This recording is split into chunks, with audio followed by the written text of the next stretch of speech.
ചെയ്ത കഥാപാത്രം ഒരുപാട് ചിരിപ്പിക്കുന്ന കഥാപാത്രങ്ങൾ ചെയ്തിട്ടുണ്ട്, കരയിപ്പിക്കുന്ന കഥാപാത്രങ്ങൾ ചെയ്തിട്ടുണ്ട്, ഫ്രീക്ക് ആയിട്ടുള്ള കഥാപാത്രങ്ങൾ ചെയ്തിട്ടുണ്ട്.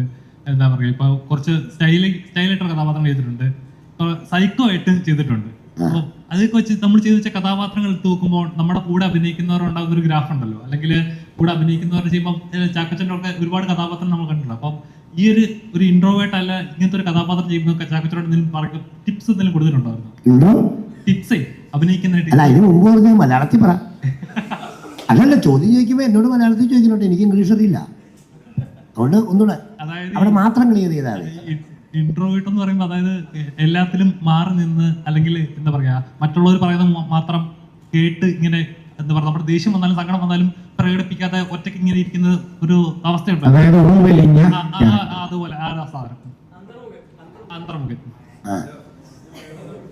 എനിക്കത് ആ ചോദ്യേ അത് ചോദിച്ചേ. ഞാനിപ്പോൾ എൻ്റെ കൂടെ ഒരാളെ ഞങ്ങൾ തമ്മിൽ അഭിനയിച്ചുകൊണ്ടിരിക്കുന്നത്, ഞാനും അമ്പാനും അഭിനയിച്ചുകൊണ്ടിരിക്കുമ്പം എന്താണ് ഇദ്ദേഹത്തിൻ്റെ അഭിനയം കണ്ടു കഴിയുമ്പോൾ ഞാൻ വലുതായി പോകുന്നു.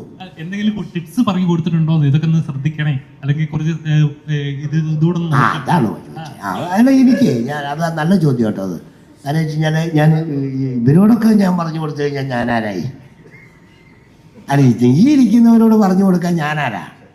അതല്ല, അല്ലാതെ എനിക്കൊരു സ്വഭാവമുണ്ട്. അത് ചില വരുന്ന ആൾക്കാർക്കൊക്കെ അറിയാം. നമ്മളിപ്പോൾ ഓപ്പോസിറ്റ് ഇരിക്കുന്ന ആരെങ്കിലും ഇച്ചിരി പരിചയക്കുറവുള്ളൊരു ആരായിക്കോട്ടെ, ആണായിക്കോട്ടെ, പെണ്ണായിക്കോട്ടെ, ഒരു കൊച്ചായിക്കോട്ടെ, ആരാണേലും എന്തെങ്കിലുമൊക്കെ ഒരു ചെറിയൊരു തിരിവോ മറുവോ ഒക്കെ ചെയ്യുമ്പോഴത്തേക്കും തെറ്റും ഇതൊക്കെ വരുവാണെങ്കിൽ ഇപ്പോൾ ഈ നൈസിൽ വിളിക്കും. ഞാൻ നൈസിൽ വിളിച്ച് പറഞ്ഞു കൊടുക്കുന്നത് എന്നെ പോലെ അത് ഇങ്ങനെ എടുക്കണ്ട, കൈ ഇവിടെ നിന്ന് എടുക്കണ്ട. അത് ഞാൻ എൻ്റെ മനസ്സിൽ തോന്നിയതാ. പക്ഷെ അവർ ചിലപ്പോൾ ചെയ്യുന്നത് ചിലപ്പോൾ ഡയറക്ടർക്ക് ശരിയായിരിക്കാം. പക്ഷെ നമ്മൾ എൻ്റെ ഇതിൽ നിന്ന് നോക്കുമ്പം ഇങ്ങനെ പോയായിരുന്നു, നല്ലതായിരുന്നു എന്ന് പറഞ്ഞു കൊടുക്കും. അവർ ചെയ്യുമോ ചെയ്യില്ലെന്ന് അറിയില്ല, അങ്ങനെയൊക്കെ ചെയ്യാറുണ്ട്. പിന്നെ ഇതിപ്പോൾ ഒന്നും ആരോടും പറഞ്ഞു കൊടുക്കണത്.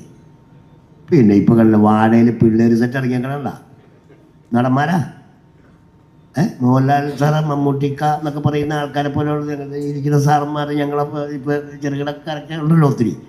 അപ്പോൾ അവരൊന്നുമല്ല, അവരൊന്നും ഇപ്പോൾ സിനിമയിലെന്ന് പറഞ്ഞാൽ 4 പിള്ളേർ കൂടിയ സിനിമയാണ് അല്ലേ. എല്ലാ സൈഡിലും പിള്ളേർ സെറ്റായി, ക്യാമറയായി, ഡയറക്ഷനായി ഒക്കെ അല്ലേ. അപ്പോൾ ഇതിപ്പോൾ നിങ്ങൾ കൈകാര്യം ചെയ്യും നന്നായിട്ട്. എന്നിട്ട് അദ്ദേഹത്തിനോട് ഇതൊരു കഥ പറ, അദ്ദേഹം സിനിമ എടുക്കും.